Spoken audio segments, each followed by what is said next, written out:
Is America too divided to fix?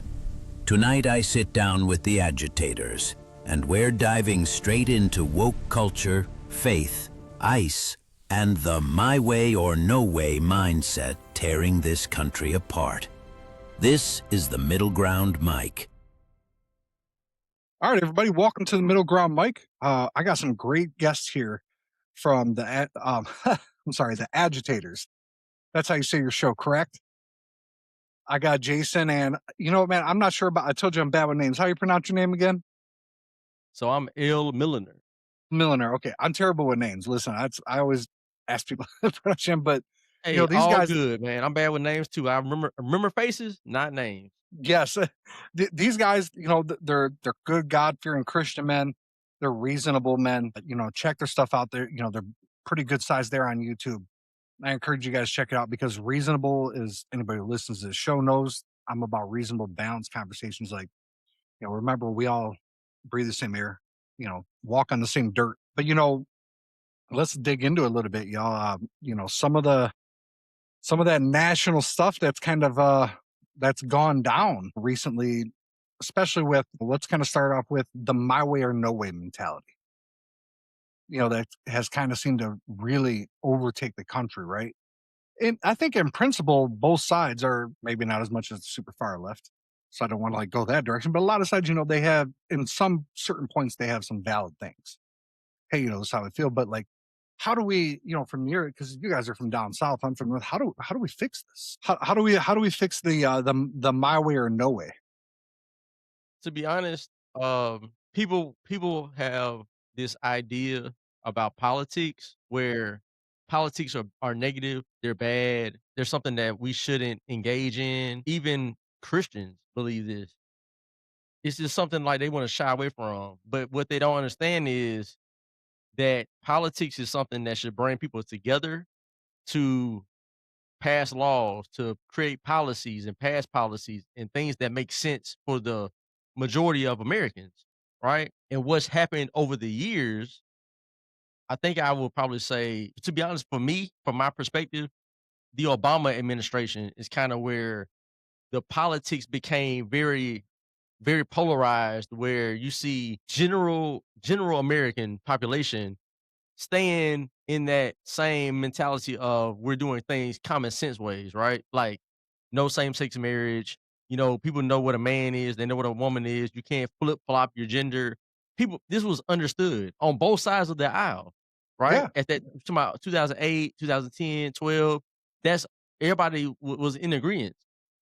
During Obama's administration, when he passed the executive order to allow same sex marriage, what that did is it opened the door for this polarization of we're the Democrats, we're going way left, right?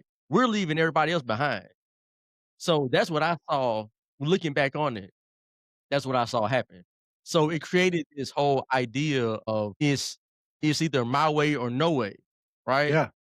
And here we are, 15 years later, 16 years later, from that situation with the whole same-sex marriage thing, and now you got kids 3, 4 years old being raised to switch their gender from day to day, from minute to minute. Insanity.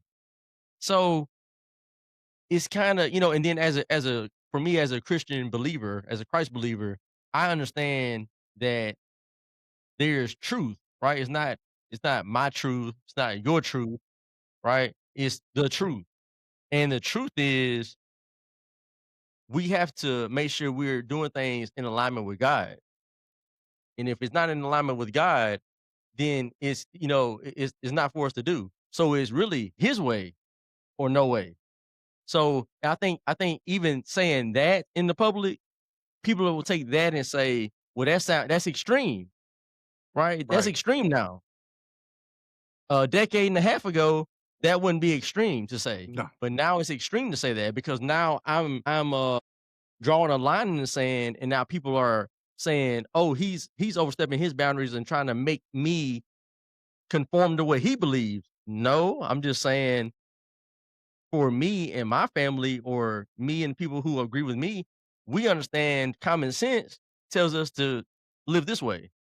Right. Y'all are doing something totally different. So it's create that's my opinion about kinda where how we got so polarized to the 2 different sides.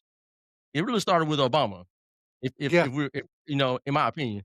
What about you, Jason? With that, I think it definitely started with President Obama. Just like L. Milner just said, having the line drawn in the sand. We're conservative Christian men. So, like I was saying earlier, as a Christ follower, that's my foundation. That's what I believe in first and foremost. From that Christian belief comes my conservative values. From my conservative values is why I vote Republican. It really is just a like Elle said, I mean, you look at this and you wanna be aligned with God's will, and the law that we follow is directly from God. So from that, it's logical, it's reasonable, and it's just common sense. With Barack Obama, with the same-sex marriages, with the lighting up the house, the rainbow colors, um, trying to bring, homosexuality to the continent of Africa, he went over there trying to promote that stuff. Just stuff that just doesn't align with us as Christian conservative men. The whole thing with abortion now, and you see when you give the enemy an inch, they will take a mile. Now with Joe Biden and what he did with the kids can pick their gender now. What's the point in having a celebration of the birth and knowing the gender reveal if the kid doesn't even know what it is yet? See, that doesn't even make Right. sense. So with him and then now allowing the men to participate in the female sports, it's just total chaos, and it shows that that side doesn't like order. They don't like, things to be, set in stone. They want things to be confused. They want confusion. So a lot of times, you try to want to find middle ground with people, but you really can't because in our belief system, there's good versus evil. And a lot of the stuff that comes from that side is just pure evil. Our foundation, again, is, just Christian based. So we believe in the nuclear family. I have a shirt that says God, family, country. And that's how conservative, true Republicans are. We put God first, then our family, then our country. And Yeah. with them, I just noticed that it's a lot of chaos, a Oh, lot of no. anti-nuclear family, a lot of, hating your country, and it's just really weird. Yeah, where I agree with you guys about definitely about where things went south with Obama and where things really like I think what kind of made the woke movement what it is, and I'm saying more in like if you want to call it like the bad parts, but what really got the whole nation, even people that are moderate Democrats, to go, this is too much for me because you got a lot of moderate Dems. There's some Democrat representatives in the U.S. House that have said, I'm not coming back because this isn't my thing. Is when they started forcing it on kids. For the most part, most people are kind of like, if you're an adult, you live your life. It's between you and God. Like as long as you ain't pushing that on me and my family, I'm gravy. I like to use the example of, you guys are old enough to remember RuPaul. Nobody Mhm. cared about RuPaul. Kid Rock used to pirate RuPaul. Why? Because RuPaul was just like, I'm RuPaul. Like me or not, that's your problem. I'm going on about my day.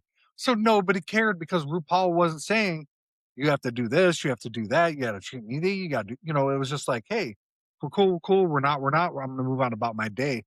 And I think once it became this, you've got to, like, you have to accept me. You've got to use this gender or you got to use this pronoun. And if you don't, I'm going to get you fired from your job.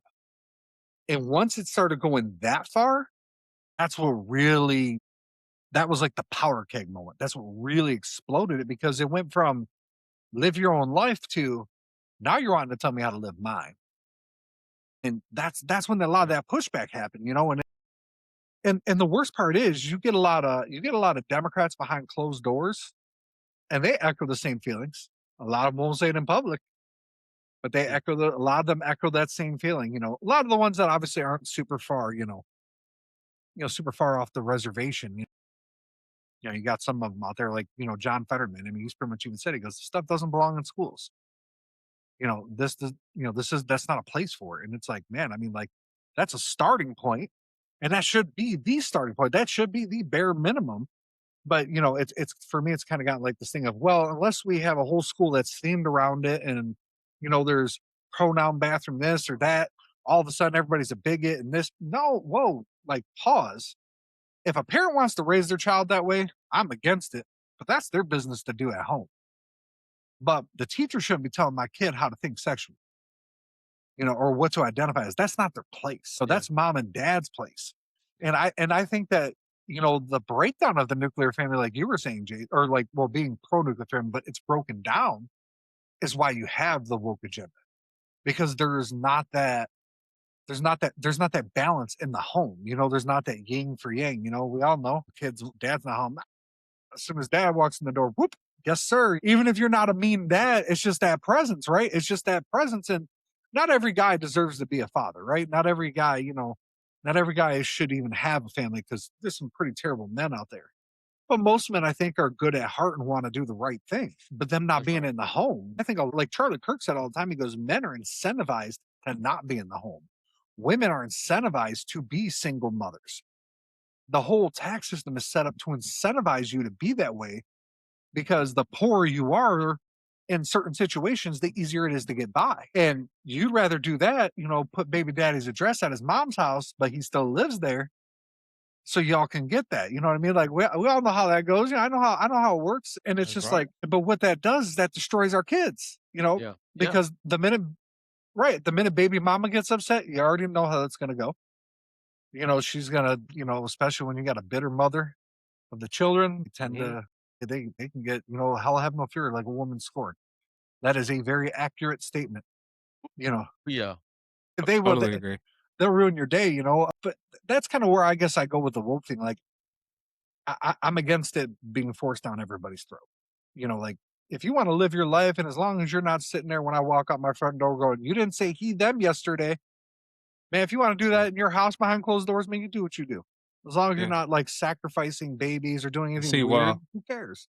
you see the problem with that too, Joe. Like obviously I agree with you. We don't want that forced down our throat. But there's always something too with homosexuals and these trans people. What we do behind closed doors is what we do. Well, it does kind of affect us as well, because now those people are raising kids, right? They adopt children, they raise kids, and they force their ideology. That's what life usually comes down to: ideology, what you think and believe in. So they're forcing their beliefs onto these kids. These kids are confused now, and through confusion, Satan loves confusion. So now you have this boy with two dads or two moms. Now he's confused. Probably, God knows what's happening to that child. And now us as humans in the public, we have to deal with what they raised. Now, as a parent, you want to put, constructive people in the world. Oh, with my children, your children, Elle's children, we want them to be productive. We want them to be, God fearing. We want them to, give back to the world, if you will. We don't want them to be around junk, because you have to be careful what you produce out there and what you put out there. So a lot of the times, with these homosexuals and these trannies raising children, we see that, they're not raising their children correctly. And then now our children have to deal with that. Yes, no, and I totally get that part. I mean, for me, like I'm just, like in principle and in my heart, I feel that way, right? And I feel I guess for me, I feel it's more of like more of a community. It's got to be like a community thing rather than a law, because when the community goes, "Hey, this is our standard," it's more accepted, and it happens more often than when it comes from a place of the government. Because like when everybody around you wants to accept, like, yeah, we need mom and dad in the home, it's more likely to happen. Whereas, people don't accept that. I mean, now they're kind of like, oh, whatever. And well, you got what you got. And that's where I guess I come from with it, right? Like it's kind of like that community pressure hey, you guys need to, hey, you had the kids together. You got to do whatever it takes within reason. Try to make it work. You have an obligation to your kids. I mean, obviously that's, not every situation, every situation is different. And sometimes things shouldn't be that way. But I guess for me, that's where I come from with it. And, and it's hard. It's right, because even if you don't, like, how do you find that balance of, right? You got like, I don't know, what do they make up, like 2, 3% of the country that is on the woke left, like the super far woke left. I mean, the ones Mhm. where they probably just beat you up for walking by them. You can't reason with people that are that far jaded in life. I call it jaded in life, because somewhere along the lines, life made them so pissed off. They went crazy. And that's generally when you see it, right? Like a lot of kids move into the woke because they don't know what they are. They don't have a purpose. They're just like, it's kind of like be whatever you want to be. But yeah, they always told us to that as kids, but they also said, look, man, you got to be real. You're probably not going to be president. You can aspire to be president. You can be what you want to be, but you also got to make sure you have a job to pay your bills. That's right.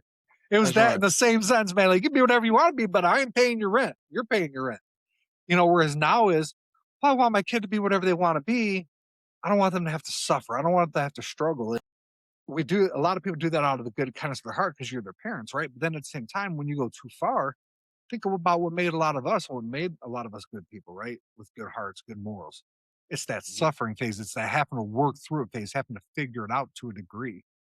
Yep. That's what made you. And we've taken that out. So now all these kids know, you guys are old enough. We've all lived through recessions. We know what it's like.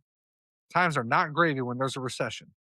Well, all these woke kids, they about to get a dose of reality because we're heading into one pretty much. I mean, it's natural. What goes up must come down, right?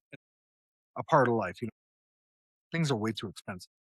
Like everything's Yeah. like insane, right? So there's got to be some kind of correction. Well, these kids are going to realize what it's like to be like, oh man, thank God I got a job. Yeah, They don't that's right. remember the days of you can't just be like, give your boss the bird and go somewhere else. But here in Michigan, we had what they called the lost decade from Mhm. 2000 to 2010. Pretty much during that lost decade, you were happy to even have a part time job at Walmart if you didn't have a full time job. Like it wasn't like Great Depression style or anything, but if you got a job, you hung on to it. Like, Mm. and wherever that was, man, you did whatever you had to do to work hard and try to move up where you were at because Ford, GM, and Chrysler, they were not hiring. They were closing plants down. They were laying people off. They were buying people out. Like I don't know if you ever heard the song from, I think it was John Rich, where it was called "Shutting Detroit Down." And it was a very accurate portrayal of what was happening. And so these woke kids don't realize what that's actually like. They've only known a world where I'm pissed off. Screw you. I'm going to go get another job. Or like COVID, they shut everything down, but you got a free handout in the mail every week. Well, That's right. that's not how it actually goes 99% of the time in a bad economy. Most of the time, you're That's going to right. get about 6 months of unemployment and then told, go get a job or you better start Yep. figuring out a way to grow food in your backyard. But you know what? That they're being conditioned to understand that, oh, when something bad happens, like I lose my job or my company shuts down or the government shuts everything down, they'll take care of me. I'm not gonna have to worry about anything. They'll give me they'll open up this PPP loan where I can go and I can make up a business that doesn't even exist and get thousands and tens of thousands of dollars, even millions of dollars in some cases. And Jesus. then I probably won't be prosecuted for it. That's the conditioning that's going on. Like, at all times, the not only is the government trying to, it's almost like the government is trying to go a little bit further with things to see how we the people will react to it, right? And now they know if we shut down everything, this is what's going to happen. That people are going to, whatever we say to do, they're going to pretty much be in lockstep. If we say go get a shot that you really don't know what's in it, you don't know if it's going to be safe and effective. You don't know if it's even going to do half of what they say it's going to do. We know now. Fast forward that it doesn't. But at the time, they said, "Go get the shot." People got the shot. They said in certain places, you gotta have this, what is this ID to Yep. show that you I have it in remember order that. to get on this train, this plane, or whatever the case, or to get a job, right? And what did people do? They did it because I have to do this in order to do my job. I have to do this in order to go see my family in other states. I have to do this to go to the hospital to see my loved one that's dying from cancer. So I'm Right. gonna do it. So they know that there's certain things that can happen or that they can, maybe perhaps influence things to happen, and they know how people will react to it. So going back to what you're talking about with the young people, they're growing up in the world of wokeness, right? Everything's easy, nothing's too hard. Everybody's getting a participation trophy, even when you Oh, don't man win, of God, even I when hate you those get things so 18th much, man. place. Yeah, you get 18th place, and they're like, "Oh, you still get a trophy." It's My gosh. totally different, man. Like these kids, they catch on to things Yes. really Yes. fast, right? I got kids. They know how to pull up a phone and find YouTube and find whatever they want to watch and find any game to download. They figure all that stuff out at 3, 4 years old. So best believe you got 16-year-olds that are understanding the system and they're Yeah. figuring out ways to manipulate the system for their best interest. I mean, what do you think about that, Jason? Agree with it. 100% agree with the kids are getting smarter by the day. So yeah, they definitely find ways to manipulate the system, and we see that. So no, I I'm sure 100% agree.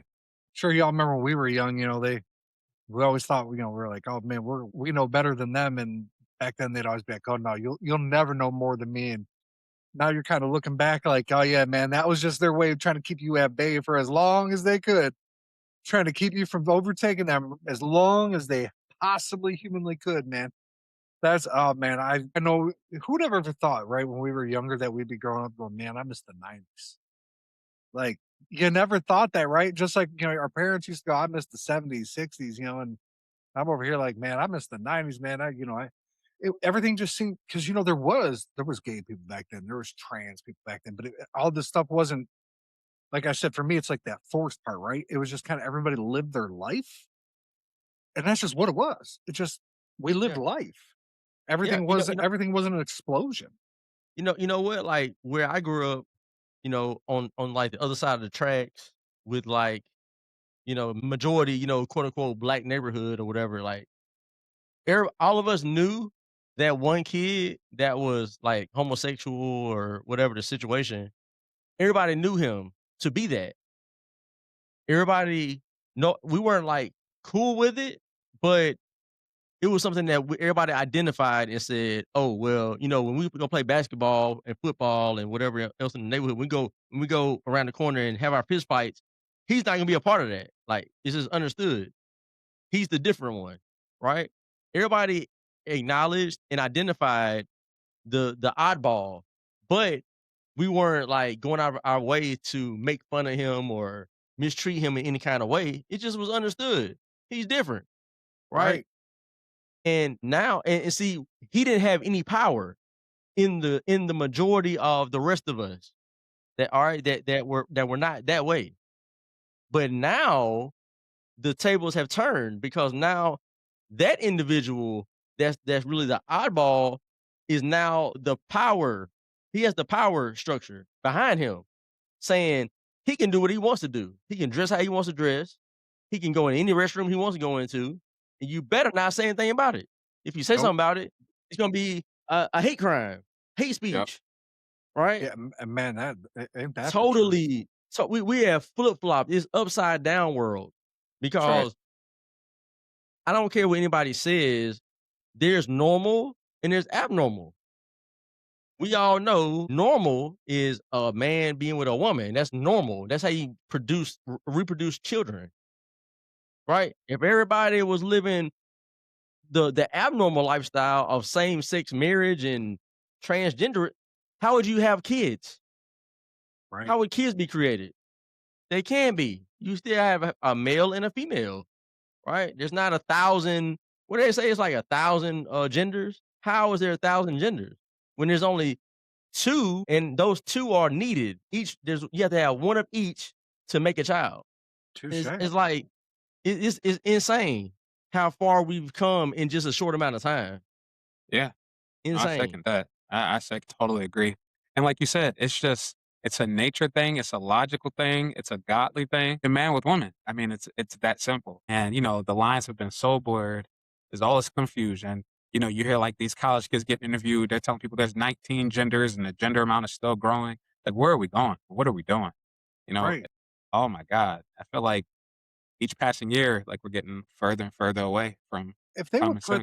If they would put that passion into, like, traditional liberal issues like homeless people, things like that, if they put that passion that some of them have into fixing that problem with how radical some of them get, we probably wouldn't have any more homeless people or definitely a significantly reduced population of them. They would get help, because they would turn that passion into something that could help their communities rather than thinking that they're, superior to people that they don't say agree with or whatever, but they have like a superiority complex. I mean, it's pretty clear to see with some of them. Yeah, I don't generally, and I'm not saying everybody on the right necessarily is innocent, but I generally don't see a superiority complex on the right too. No, no, no. We were talking off camera about it a little bit with the homeless issue. Well, not homeless issue. We were talking about mental health issue, right? And you were talking about, back in like the 70s, 80s, how America as a whole, generally speaking, America was more conservative and we took care of our mentally ill. We had institutions to go put them in and get them the medication they need, get them the counseling and therapy that they needed so they can leave and then be productive and live a normal lifestyle. And fast forward, we're more liberal as a country, and where are the mental institutions? Where are the places for these individuals to be admitted into to get the help that they need so that they can live a normal lifestyle? It's not there. So it's almost like the liberal I the liberal mentality is we're gonna talk about helping the least of these. They love that is one of their favorite phrases. It's the least of these. We're gonna leave the 99 and help the one. They like to say that as well. It's funny how they like to bring up all these like scriptures. They're not even Christian. You're not wrong, man. You're not So wrong. so they do all this talking, right, about an issue, that needs to be solved. Or what they like to do is they'll throw a bunch of money into a program or whatever the case, and the program folds in no time, or there's, like, corruption that happens and it goes away. So they do Yeah. all that talking, but there's no action behind it, right? But then when we were more conservative, there was more action being taken.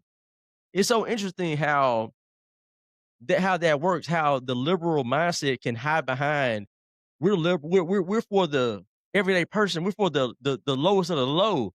Are you really? Because we're in a worse place with you guys in charge. And you can see this from city to city to city, state to state to Yes. state. You're in Yes. Michigan, Yep. Detroit, Flint, I'm sure Lansing.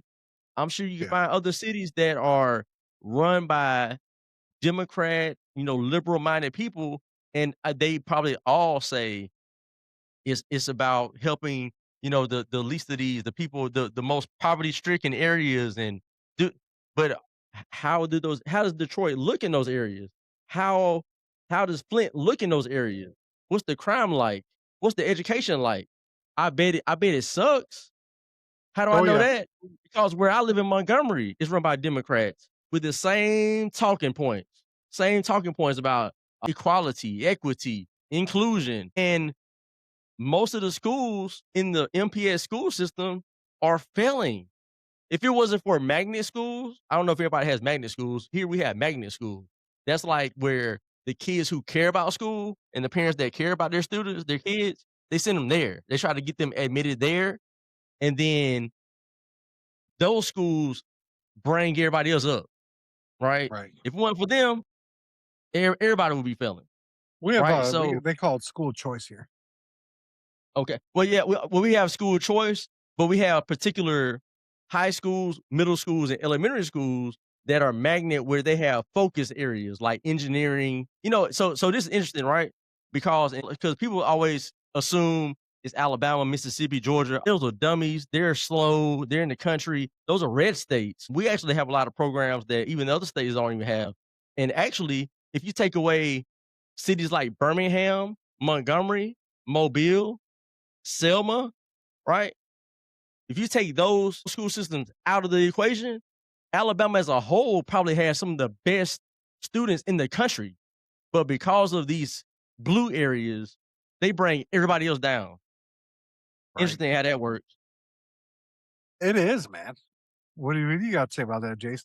We know that to be true. I mean, if you look at all of these liberal Democrat ran cities, uh, where you are, you're Flint, Michigan, you're Detroit, you're Chicago, Memphis, New York, anywhere you look, New York City, if it's ran by a Democrat, odds are, depending on the what people are there, it's going to be crime ridden, school's going to be bad, tons of violence. When we see liberals running these cities, it's always bad. Now, on the flip side, when you see a Republican, conservative ran city, the schools are better, less violence. I mean, the demographics, do play a portion in that as well, like who's living in the city. But for the most part, if it is a blue city ran by liberals, they're going to see a lot of violence, a lot of crime, a lot of bad schools. They just don't care. Yeah, I mean, the problem is in a lot of liberal cities they have the income challenge, right? And the poorer you are, the more tendencies you have to be violent, to do crazy things because you're struggling, right? That's not like the case with everybody, but you seem to be Is more that inclined to. and I mean, not with everybody, but in a lot of inner cities where people are poor, and I'm not because for me, it's not even like a racing; it's an income thing, right? When you have like, because think But about okay, poor okay, but countries. but but is it? But is it really?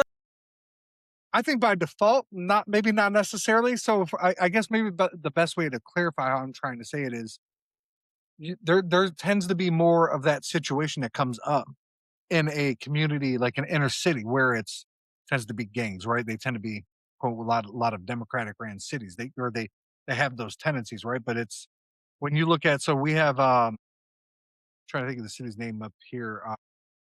God bless Jesus. It's called Wyandotte, and it's pretty much been ran by Democrats forever, right? I mean, it's one of a few cities that has its own electric grid, its own cable company. It's ran by the Mm, city government. It's not granted, it's not very good quality of any of it. They get power outages all the time. But to be fair, the city's very clean. It's put together. The downtown there is actually a destination for a lot of people in the local area down here because they keep it nice and looking like an old school downtown type of thing. But to be fair, those Democrats there are a lot more moderate than some of your bigger names. They're pretty balanced individuals. I know some of them, but it seems to be for me an income thing because I see certain Democratic cities that are ran south of Detroit that don't have as many problems as Democratic cities that are in a poor area. And I'm mm. taking like the conservative side out of it. I'm just saying from like just from my observation, right? Like think about I'm just trying to think of the best city. Grand Rapids here, right? Grand Rapids does have its problems just like any city, but Grand Rapids is generally a higher income, smaller metro area in Michigan. Not very well known, but a lot of wealthier people live up there, right? Mhm. They don't have as big of problems as the other smaller metro areas in Michigan, like a Flint, a Benton Harbor, things like that. And there's money in play there. And I'm not saying we need to be taking money from people and giving it to people in the poor communities, like robbing Peter to pay Paul type of thing. I'm not advocating anything like that. I just think it's like that economic opportunity, right? Whereas like 60 years ago, 17, 18 years old, you get a girl pregnant. Well, you can go out and get a factory job and at least try to figure out some kind of way to support your family. And maybe in 10, 15 years, you can buy a house. You can afford a car, right? You can afford to take care of your family and not stress as much. Whereas to Mhm. now, man, you do that, you are up a creek. You are panicking, you are struggling. And for me, I guess for me, I see that as like a big challenge for especially those cities. So, all right. So it was something you said earlier about you were talking about the gangs. You were saying like in Flint or Detroit, place like that, you have these gangs that kind of are kind of ravaging the city and everything, the neighborhoods. So let's look back like in the 50s, like Chicago, we had like Al Capone and like the mafia and then, those type of gangs. That back then they ran neighborhoods that were poor, right? Like, those weren't, like, affluent areas, those were the gutters, those were the ghettos, right? So, now, going back to that time, were they having the same issues, the same amount of crime and same types of crime that are happening right now in those same neighborhoods today? Oh no, no, by no means. But on the flip side of it is they took care So of so their what's communities. the difference there? What's the difference? They're They both a they're lot. both they're both being run by gangs, and Yeah, they're both, poverty-stricken areas. So what's the difference? those get the mob back then. I don't know about the mob now, so I'm not going to comment on that part. Back then, Al Capone was known for doing food giveaways. They take food to people's houses if they knew a family that was close to somebody, all right, hey, we're going to step in and take care of that. Where there's a lot of your modern street gangs, they generally don't do something like that, right? So you don't have that. That was those, it was kind of like that unwritten thing, right? Where a lot of people they didn't like the cops, they didn't like the gangs, but the gangs brought them some food during like the Oh, depression. no. They took care of their communities. Now they do that now. The GDs and the BDs and the Latin King, they do that now. They do, Oh, jeez. food drives, they do turkey Turkey giveaways and backpack giveaways. drives and all that. They do too. They do all I that don't see too. them doing it. But Maybe down there. I don't but see them see doing stuff here too. no, but see what I'm saying is the parameters of the neighborhood aren't that much different as far as they're back then in the 30s, they were run by gangs. It was poverty stricken. Fast forward to today, gangs, poverty stricken. The only difference is there's 2 different cultures within the area, within the time frames. So whereas you had more like the Italians or the Irish that were running it back then, they had a different culture, different mindset. Their mindset Yeah. was, yeah, we're going to do illegal things, but there's certain parameters that we operate within. We're not gonna kill innocent women and children.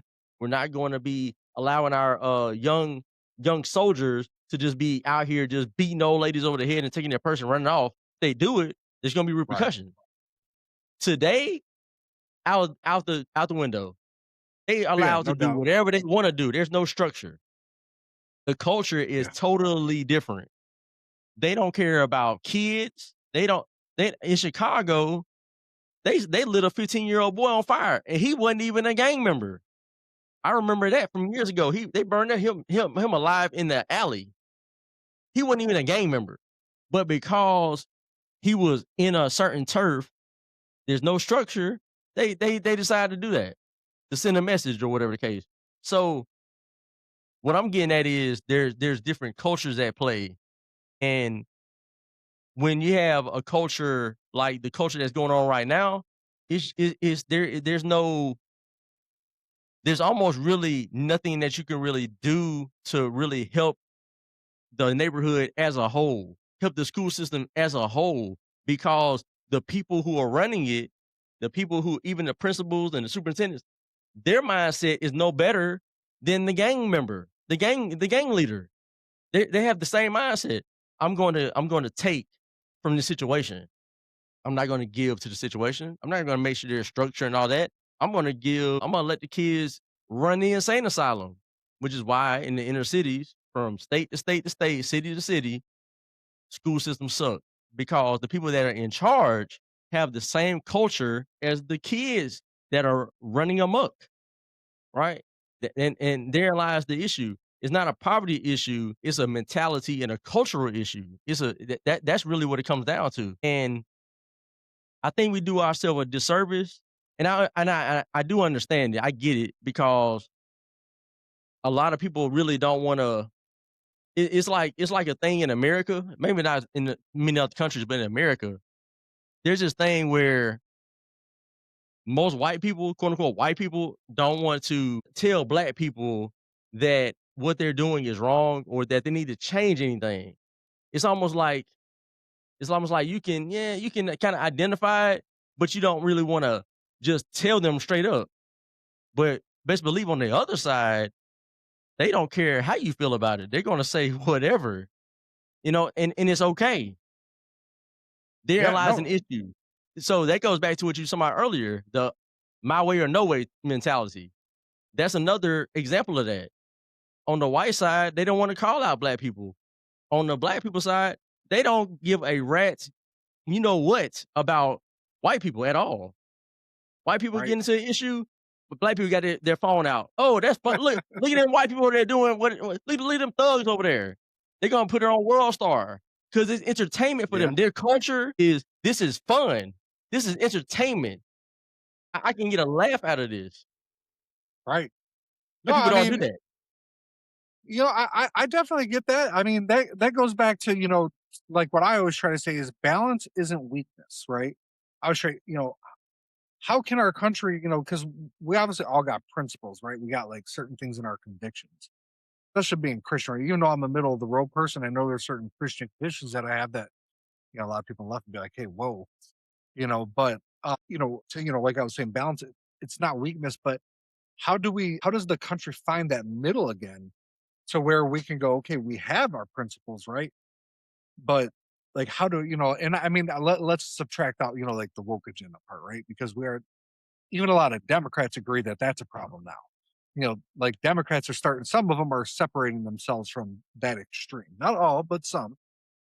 How do we find more like the John Fettermans of the world, or I mean, God, a lot of people hate Bill Clinton, but man, Bill Clinton was balanced compared to what we got now, going on. Like, how do we get back to that part where you can sit down at the table, have a dinner with that person, and I don't know, by the end of it, we at least got some kind of "I don't want to kill you anymore" type of thing going on. It just depends on the person you're dealing with. It's probably gonna be hard to do that as a whole, just because, biblically speaking, God is separating the wheat from the tares. So we were saying earlier off camera, you do have good versus evil. Life is a spiritual battle.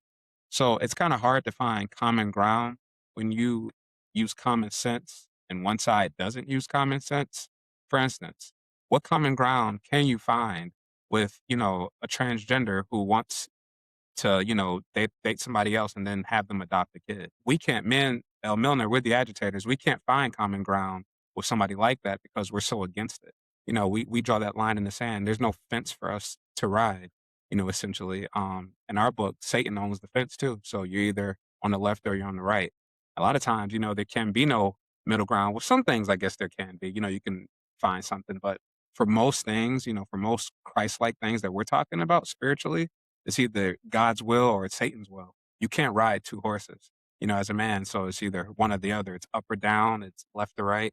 So a lot of times when you're talking to these transgenders and you're talking to these, doctors who want to perform abortions and you're talking to these boys who want to be in girl sports, there's no common ground to be found. It's either a yes or a no. Yeah, I mean, there's a phrase that I've used a lot, and this is where I come from with it. Maybe I guess probably can try to clarify is because being a centrist slash moderate is sometimes really hard to define your position because it's so like I always like to say it's so nuanced, right? It's not very easy to navigate. But I like to say compromise. It's not like a surrender, right? It's how do you define it? So for me, it's like, okay, if you're a transgender, right? And hey, okay, just like when it became a country, we voted on the First Amendment. We voted on these amendments, the Constitution, right? If the citizens of the country say, not necessarily I'm saying like ban transgender people from existing, I'm saying like, hey, as a country, we feel that this shouldn't be in the schools. Okay, well, we have to accept that everybody likes to talk about democracy. Well, in a democracy, if we all choose that, then to a point, right? That's what it is, and I think that that is part of what we've lost. Is the okay? Hey, I lost fair and square. All right, I now I got to learn. I got to play by their rules until I can win again. Right? Accepting that, not saying that necessarily that you were wrong or that they were wrong. Right? It's just going, hey, it went this way. All right, so now we got to recalibrate. What did you know? We got to accept that. I guess maybe the way is recalibrate. How do we accept loss? How do we accept that without becoming violent as a nation? Like that is, I guess to me, like that's the line that we all struggle to as a country seem to define, right? Like how do Yeah. we disagree without going that far and accepting, I don't know if you want to call it defeat, loss, whatever. So all right, I'm gonna address that, but first I'm gonna say when you asked the question about how do you find people who or how do we get to people like Fetterman or like Bill Clinton was? Yeah. Well, first of all, those individuals have to be out. You have to speak out. Like they can't just be private behind closed doors agreeing with us. Having common sense, but then out in the public they're saying nonsense or they're agreeing with or they're standing beside people who push nonsense. So that needs to change. They need to be more outspoken and stop, hiding and being afraid to speak. So then going back to what you're asking about, finding common ground and how can we, not kill each other over our ideas and whatnot. Honestly, like when Jason and I are having our discussions with people or we make our content, we're talking about things that are basic basic natural things. Like it's not even like out of the ordinary, right? And that is taken as, hate speech or it's taken as us being aggressive because we're trying to call a ball and strike a strike. And on the other side, right, we can have a civilized conversation. We Yeah. don't threaten people and all that. But on the other side, they get to a point where there's no more talking. They just want to just yell at you, call you names and all that. So really, it's a one-sided issue, to be honest, because if you look at the grand scheme of things, how many conservative Christian men or women have you seen go and shoot up a school? Have you seen be violent for no reason, seemingly, right? Like nothing provoked them. They just went and did something crazy, like shoot up a hockey game, like that transgender just did in Massachusetts or wherever that was, Rhode Island, I think. Like, Yeah. what about the Nashville shooter? Again, like We can go city after city, state after state, issue after issue where these people are committing acts of violence. Charlie Kirk, for example, he got killed by a person, same thing, couldn't defeat him in a conversation, so I'll just kill him, right? Where are we doing that at? Like, I see people that often say, well, it's a two-sided thing where there's people on the right that's doing violent. Where? Who? Can we name anybody? The only person I've heard come up was, they said the person who was that Minnesota where the guy killed the state representative's wife or something like that? Yes, she Okay. was. She was the rep, and she sided with Republicans on an issue, even though she was a Democrat, and a Yep. Democrat extremist killed her for it. Yeah. And so people were trying to say he was a MAGA guy, right? So they have to. So what I'm saying is they have to lie to make it be something that is not, because there's so many people on their side that are committing the violence that they have to lie about us doing it, because we don't do it. Like we Yeah. just don't. Like if people want to go find cases, go find cases, go look for them. They're not there. Bringing up Dylan Roof, he's not a conservative. He's not conservative. He was a leftist extremist, a neo-Nazi supremacist.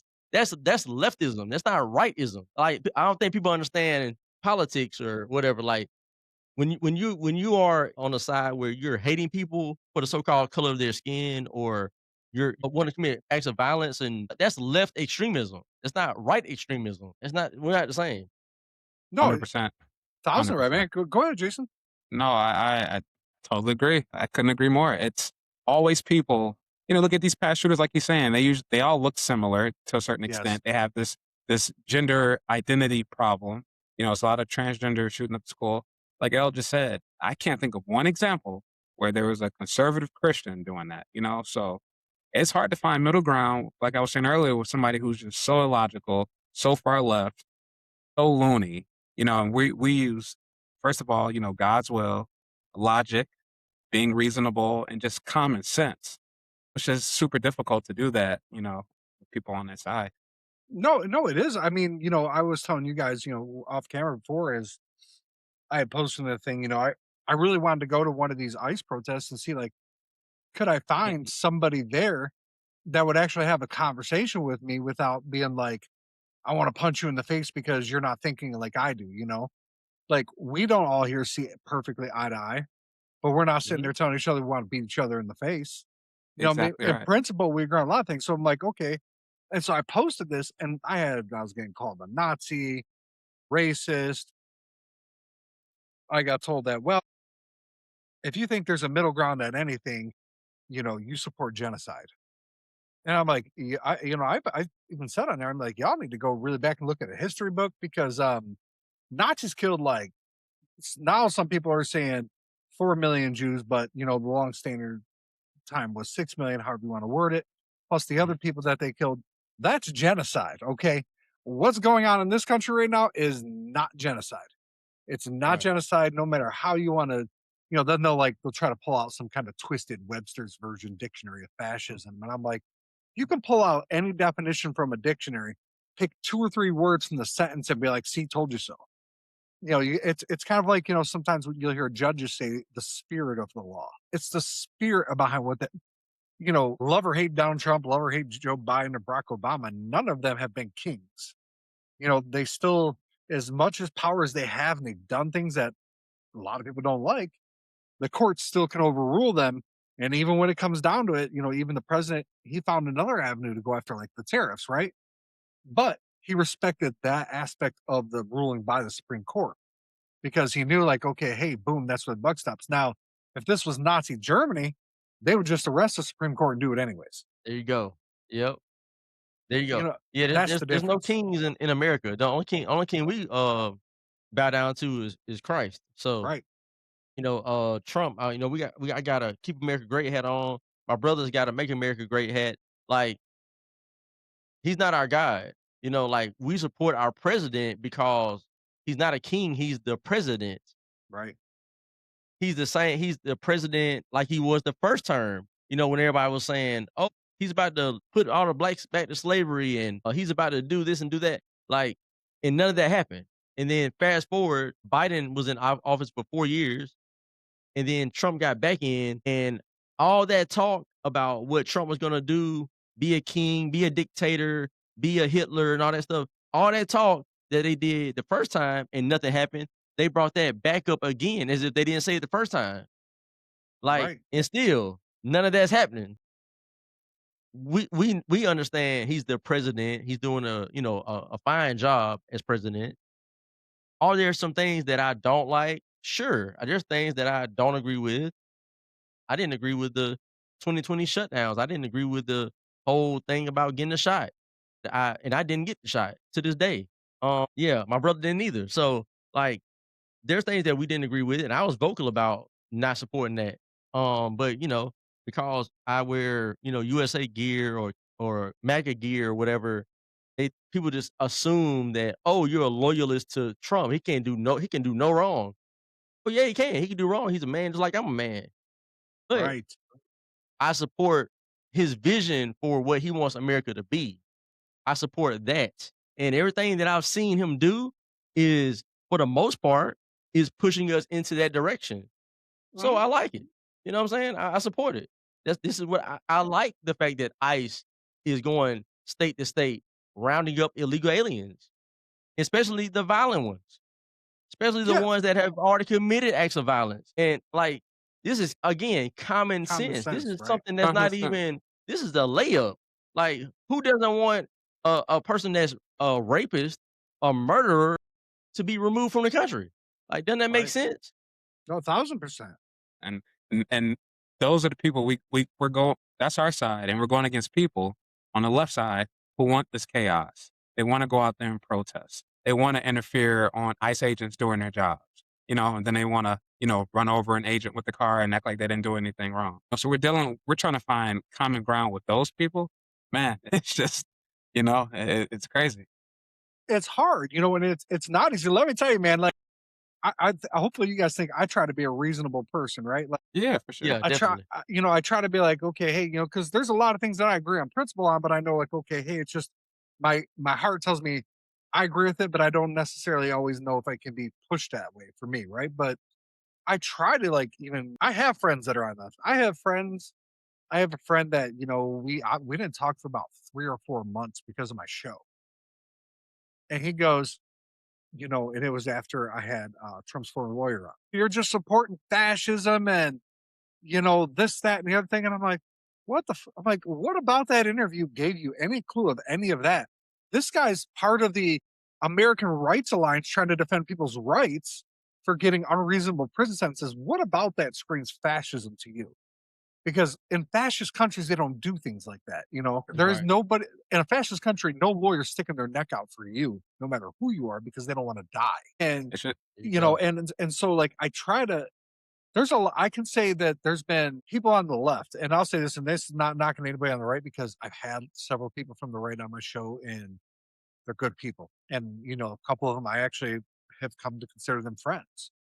And, we've gotten to know each other real well. But for the most part, I've had more moderate Democrats be willing to come on my show. They'll be like, hey, they'll either reach out to me or I'll be like, hey, I think that you're somebody that's reasonable.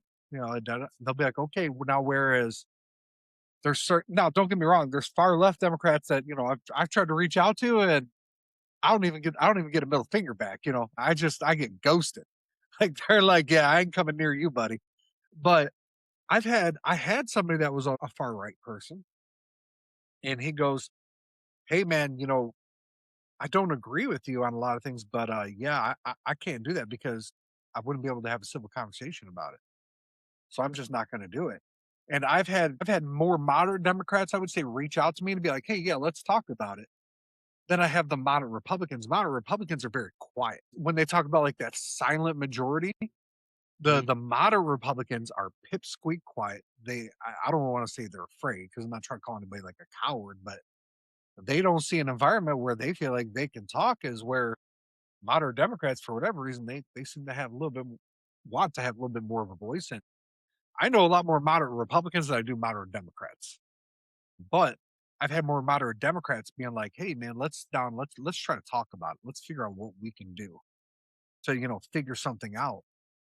And I've reached out to politicians that come on my show, I had a lady, God, I'm terrible at names, but she's running against, she's a Republican challenger to Elon Omar. Mm. Great lady. She was, what I liked about her is her background essentially eliminated the race argument right from the get go. Because Elon Omar is an immigrant, right? This lady's an Iraqi immigrant. She's a woman. She fought for our country. Yeah, I don't know, fought for, no, maybe covered the country. I'm sorry. Like she served in more of like a professional capacity. Mhm. And I like the fact that, okay, boom, right off the rip, the race thing can't even be brought into it. What would Elon Omar be able to say to that, right? So that wasn't even something we even had to, it wasn't even in the conversation. It was about what she felt the issues were. And That's right. and I'm like, man, that's what we need. Not necessarily saying, we need to have everybody the same race running against each other, but it was the fact that that factor wasn't there. You eliminated that divisive factor right off the get go. And see, isn't that interesting? Because the only reason why you're even looking at it that way, to where, oh, they can't find that as the like, who is they? We are It's not the right. There it is. There it is. yeah, yeah. It's There You know it what I'm is. saying? So even you recognizing it, like, it's messed up that the left has gone this far with the identity politics, yes, where it's got to be black, it's got to be an immigrant, it's yes, got to Yeah. be this, right? And then if the Yeah. other person is like, has a background of like Hispanic or something, what is it? What's the lady? Nikki Haley? Isn't she like Indian or yeah. something? I think she. I don't know her ethnic background. That Yeah, I think Nikki. Am I thinking the right person? Nikki Haley from South Carolina. I think she's like half Indian or something like that. But whatever it is, it's some other nationality. They are like, she's full-blooded American, like born, like, you know what I'm saying? Like they ignore it yeah. She's as a if it's daughter not of there. Sikh. I think you say it's Sikha. Is that how you say the religion? Indian Yeah, yeah. Sikh immigrants. Side KH. Yeah, yeah, yeah. Yeah. So she's actually, from how this is making it sound, is she's a full blooded Indian. So now when you see the media, they act like she's not that, right? I'm not gonna lie, she looks white as day to me. Yeah, yeah, yeah. But see, but okay, interesting. Now, interesting, because doesn't Elizabeth Warren look the same way? I mean, she's not American Indian at all. It's like point zero Right. zero one. That's what I'm saying. That's what I'm saying. Yeah, Now look at the difference. Nikki Haley, they don't give her that she's Indian at all. right. Elizabeth Warren, all she did was claim that she's like 0.005% Native American, and they were like, put it all in everybody's face. Oh, she's half part Native American. Yes. You see how they do that? So on the left, they'll give themselves an out. They'll lie, boldface lie to you about something to push that, oh, they check these boxes. But on the right, they wouldn't even let you check the boxes that you actually belong in. Yeah. You know what I'm saying? And then it's gotten so bad to even where you just said, like, well, with the Iraqi lady, they can't say that, oh, it's she's minority, she going against Ilhan Omar. But why are we even worried about that? Oh, because the left makes it a big deal. They're the ones that made it a big deal, not the right. We don't do that. We're just, when I have conversations with other conservatives, people look at me, they don't know what I am. People are gonna watch this or listen to it. Well, if they see me, they're gonna have different views of what I am, right? And I don't necessarily just get out there and just tell people right off, but I'll tell everybody, since I know they've been wondering, they're probably like, oh, is he Hispanic? Is he an Arab? Is he a white guy? A black? What is he? Well, to the world, my dad is a black man, my mom is a white lady, right? Like, but it doesn't matter, because when I talk to conservatives, they don't even question it. They don't ask me. All they ask me is, what do you believe? Why do you believe that? Where'd you grow up at? Like, basic stuff. When I talk to people on the left, they're always trying to figure out, what is he? You're a black man. You shouldn't think like that, black man. You shouldn't be a Trump supporter. The people on the right don't care. It's the people on the left that make a big deal about it. See, therein lies the issue. It's not about us not wanting to find middle ground with people. It's the fact that the other side refuses to find middle ground with what we're doing. They look at us as if we're just like scum of the earth. Like, we got, what was it when we were kids on the playground, and like a little boy Yeah. kissed a little girl, and they're like, oh, you got cooties. Yeah, yeah, no, it's the Like, same it's like thing. we got cooties because we're a Trump supporter or like that we have like common sense. But we're able to talk to other people though. They can have all kind of crazy hair. What'd you say, Jason? They got the blue hair. They got the girls got the shaved hair, shaved heads. They got the bull nose rings. We'll talk to them like regular people. You know what I'm saying? Because we're normal, but they're not normal, so they mistreat us. It's a total difference. Yeah, When you yeah, no, look like when you look a certain way and you think a certain way, if it doesn't line up with, the world's normalcy, then that's when you just, bring out a certain emotion in certain people. I'll tell you as well, to the world, I'm a black man, but to myself spiritually, I'm a Christ following conservative American. I'm an American first. I was born in America. America's all I know. I love my country. So I identify as an American first and foremost. But like I was saying, when you look like L, you look like me, and I've been accused of being white before, talking online. I'll tell you they don't know, what we are at times, just because like I say, when you don't think the way they want you to think and they can't put you in this particular box, then, all heck breaks loose because you don't think the way they want you to think. They would expect it from a white guy, but when you are a minority, we use these quotes all the time too, Joe, because to be honest with you, we don't even believe in race. We just speak on it, worldly. We know that in the race, that's a social construct to Mhm. God, but the God we serve, we're Jesus all the Christ, same. there is no such thing as race. It's a spiritual battle. It's good versus evil. It doesn't exist to God. Nationality does, because, Paul was from Turkey. You have all these other characters in the Bible. They were from some place and they identified as the land they're from. So that's why we say we're Americans. We put the quotation marks before we say black and white, because we know, for sake of conversation, you have to talk like Yeah, that, to people worldly. But no, Mhm. it's nothing but a social construct.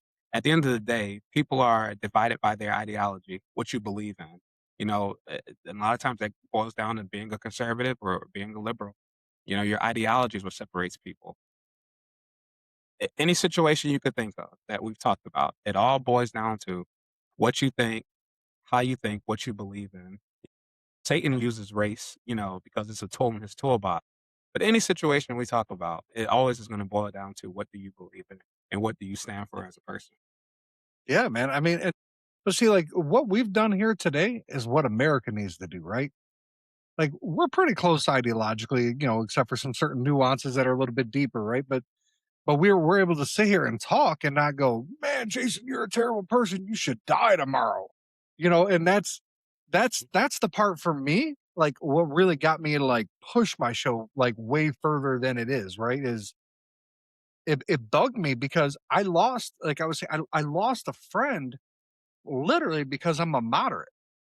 Like he literally tried to call me. He was like, "Oh, you're pompous. You think you're better than other people." I'm like, "I don't think I'm better than anybody, man. I just say let's all take a chill pill and let's all have a You, cup of coffee or a beer together if you drink beer." Like you, and you, Yeah. he literally you, disowned me. We've been friends for you, 15 you, years. you know what I would ask him, Joe? Since he sounds like a liberal, when have the liberals or the Democrats been on the right side of history at any point? They were Never. they were for slavery. They started the Ku Klux Klan, the Democratic Jim Crow South, the stuff they're doing with the same sex marriage now and the trannies and everything. Mm. That's all Democrat views. When have they Yeah. ever been on the right side of history? Now I haven't. Now to be fair, I haven't. I've lost more Democrat friends than I have Republican friends. I'll put it like that. But I have lost a couple Republican ones because, the minute I sit there and if I criticize, we'll say Bibi Netanyahu, right? Man, you support genocide. Whoa, whoa, whoa, whoa, whoa, whoa. Let's back the truck up here. I ain't saying nothing like that. Like let's calm down here. Nobody's saying like we should be bringing back the camps or anything. Like Mhm. nothing like that. Nothing like that's going through anybody's head. And some conservatives, and then they're kind of like, well, they essentially just block me. I mean, I've lost friends just literally that knew I was moderate before I did my show. Okay, they Yeah. they know me half my life. But then as soon as it was like in a forum where they paid more attention, you know what I mean, than that casual Mhm. friendship, boom. And I never treated them any different. I even got like the text message proof as they were. Now, don't get me wrong, there's certain things they said that I kind of was like popped right back. But then after a second, I was like, okay, you know what? Let's take a step back. I said, I love you. I've known you almost half my life. I don't want to argue. I know what kind of person you are in your day to day life. You know, you live the way you preach. And I'm not talking about like the woke guys. I'm talking like, like, hey, let's take care of our fellow person, things like that. And I'm like, so, I'm not going to go there with you. You know what I mean? I'm like, let's just, call it, you're a pompous. I've gotten called a pompous ASS because I've said something like that. And I'm like, so you're telling me because I don't want to sit there and put you down that I'm pompous. Yeah. It doesn't download to me. I'm sitting there, I'm like, mate, was I stoned in school or something? Like, did I miss a lot of these lessons I should have learned? Man, so, I know people probably remember that book, The Scarlet Letter. You ever heard of that Yes. book? You ever read that book? Yes. I So, read it a the long the time the ago. the lady yeah, I had to read it for, like, a project in, like, middle school or something, and it was, like back then, it was, like, so boring. Oh my god, it was a hard read, but looking back, being a grown man now, I look back at it, and, it's kinda interesting what you just said about that. I thought about that book because the lady committed adultery, right? And so her uh, punishment was she had to, like, wear the, like, embroidered letter A or whatever for adultery, so everybody knew that she cheated on her husband, right? So, that was her punishment, and so, it's like you gotta, like because you're having a common sense podcast where you're presenting your ideas in a common sense way, being articulate with it, being thorough with it, not just on there yelling, screaming, cussing, whatever, calling people names. You're just speaking about issues logically. Because of that, now those certain friends, and mostly on the left, they're it's almost like you gotta wear the letter C or the letter R, right? R for Yeah. Republican, but also for racist, right? Because Yeah. it's like just because you're being common sense, now you get put into that category automatically. It's like, what part of what I said was racist or whatever? Like, how is it xenophobic or how was it against Israel? And how do I want genocide? How we get to this extreme when all I'm doing is presenting an idea and I'm backing it up by saying, well, this is the fact, that's a fact, and I'm just putting two and two together, and like it's insane. It is, man. It is. But you know what? These people have been brainwashed. This is Yes. the result of brainwashing. How Yes. many media outlets are there that are mainstream, that are conservative? I would have How said many are there? Fox a couple of years ago, but I don't even feel like they're concerned. I feel like they're more. I feel like Fox has kind of turned into a rage bait network rather than a conservative network Right? because like you had the Bill O'Reillys of the world who are true conservatives. Yep. Now, granted, he did have that, and shouldn't have been dipping independent company ink type of thing, but Uh-huh. outside of that, I mean, he's a pretty conservative guy, and his Yep. you got to go, buddy. Like same with Tucker Carlson. I mean, Tucker Carlson's a little bit more extreme, but still conservative. Boom, Eh, you got to go. Everybody that was even yeah. borderline conservative got kicked out. Right. And so even like so historically for the last 40 years or so, right? The only outlet that people can really ever bring up, and they all bring it up to me all the time, is Fox News. That's the only thing they can come up with. Fox News. Okay, let's look on the other side. What other mainstream media outlets are there? Oh, there's CNN. There's MSNBC. Now they're called like MS Now or something. There's CBS, Yeah. ABC, the New York Times, the USA Today. There's like all these public everything that's mainstream. They're all leftists. They're all, at the very least, they lean left, at the very least. Yes. So, totally, like, there's not even the media doesn't find middle ground. When the Nah. media can't find middle ground and have a sensible way of presenting the news to us without it being hard left, right? Criticizing Trump every day. If they can't even do it, how are the everyday people? How are your friends, Joe? How are my friends, people that know me my whole life? How are they gonna be able to listen to me talk and say, he got some good points. I don't agree with everything, but he made some okay points. They can't even do that because they've been brainwashed by the people, the same media that doesn't push middle ground ideas. They push hard left ideas. So they're listening to that. And then they're listening to me and Jason talk and you talk, and they're like, those people are crazy. They're violent. Uh, Yeah. those are the violent people right there. That like it's brainwashing. That's exactly what it is, and it started You from know, elementary on up.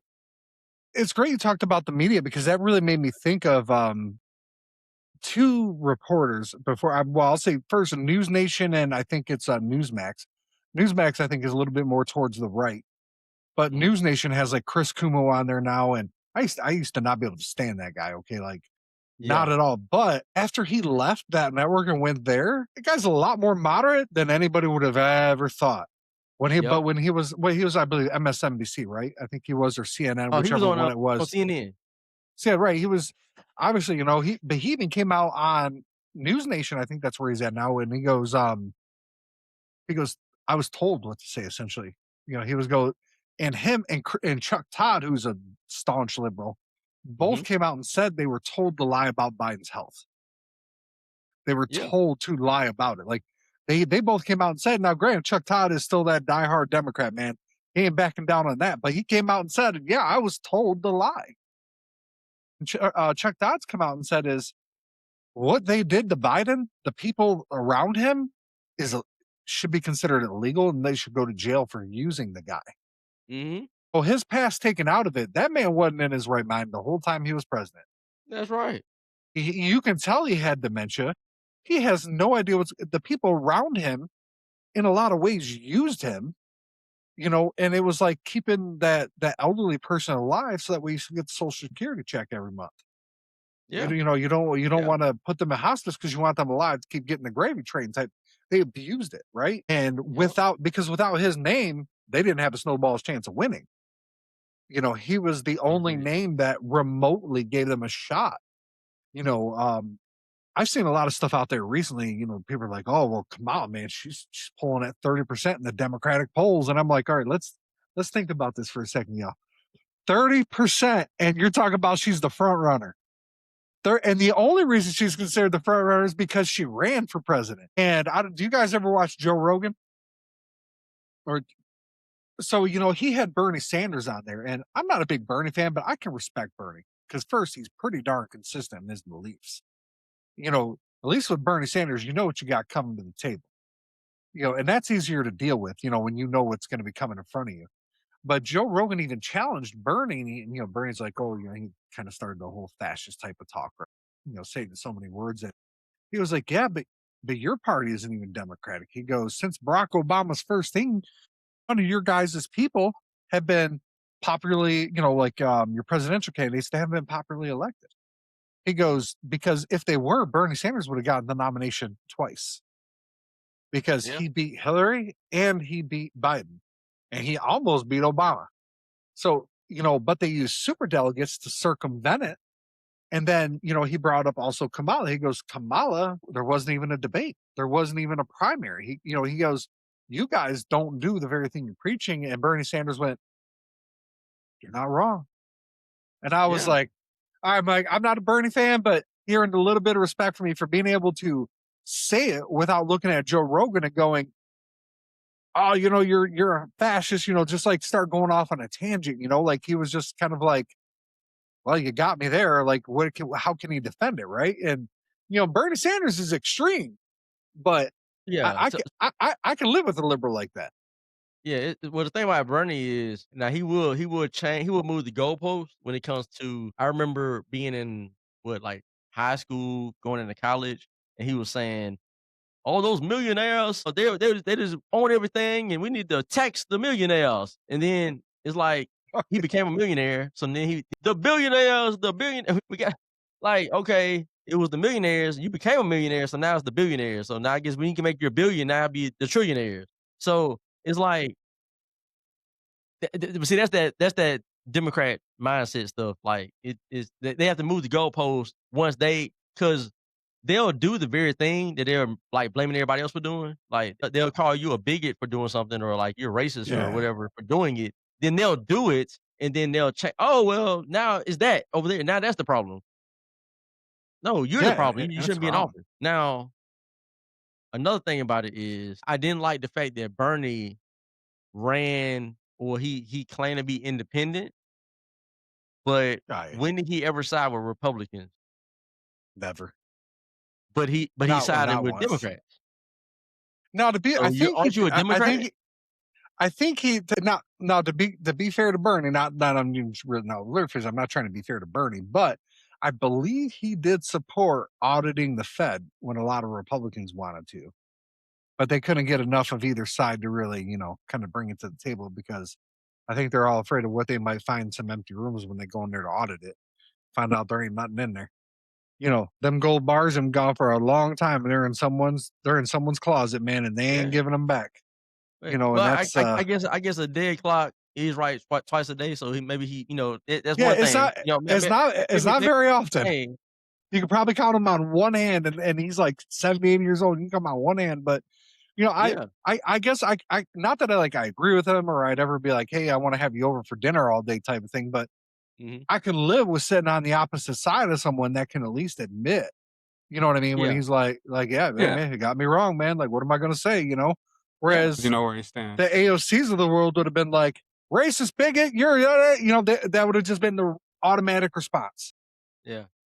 Where Yeah. Bernie can go, and that's I guess for me, I guess what it boils down to, that's what we need back, man. When somebody can literally just sit there and go, look, dude, ABC, we've got it in concrete. This is what happened. Mhm. What do you say? You still might have a certain conviction, but how do you challenge it? You can't. Right. And people don't want to do that no more. They're so blind. Like I was telling you guys about crowds on demand, and I'm not gonna lie, man. That really that really changed a whole lot of how I view politics and how I viewed a lot of things, and where they push us this way, right? Like they make sure that we are pushed in a certain direction. They want you to think a certain way. They want you to be a certain kind of way. And I'm talking about the people who organize protests, who get these things on there. And I don't know why I'm drawing a blank on it right now, but it's like the 80-20 rule in politics, where like they try to focus on issues, they can get like 80% of the people to blah, Mhm. blah, blah, things of that nature. I think that's where that comes from for me. But it's really just kind of hard to find that balance anymore. We're able to sit here and have a calm discussion, right? But if it was me and Jason and then AOC, I'm pretty sure she would have found a way to call us both racist, and somehow we were both Nazis by the end of the conversation. Oh, yeah. It would have been a problem because first of all, y'all are men. That's Exactly. already Right. offensive. That's right. You're already a misogynist because you're a male talking to a female. You can't Well, overtalk her. You can't interrupt her. You can't say, "Oh, hold on a second, AOC." She's gonna be like, "No, you're talking over a female."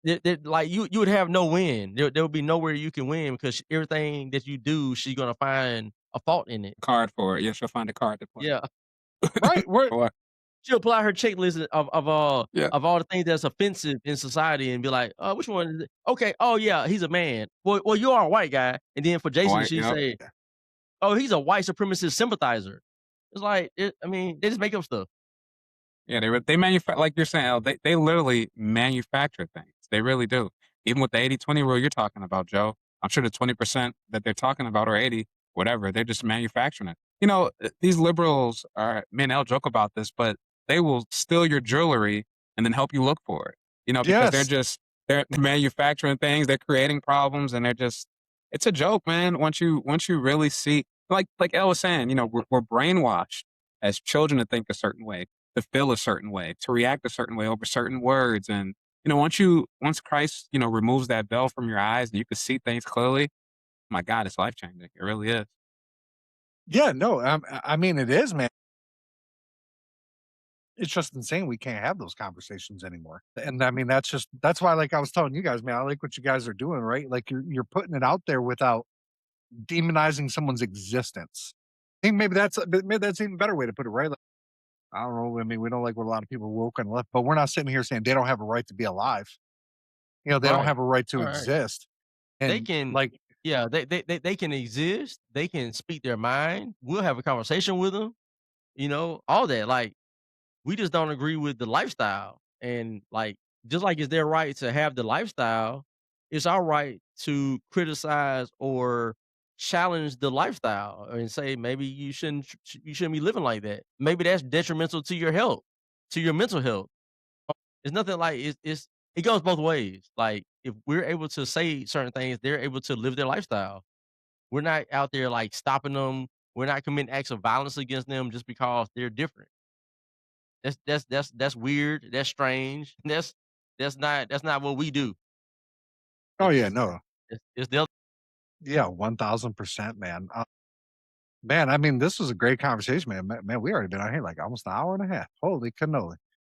This is man, we Hey could man, go all hey, day, man. we're finding middle ground.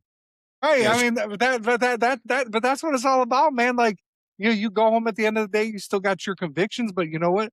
I think everybody always tries to walk away trying to have a better understanding. And even if you don't, you at least try to develop a different level of respect for someone. Like, okay, hey, it just is what it is. Now, when you see them walking down the street, you're not thinking that mother effer.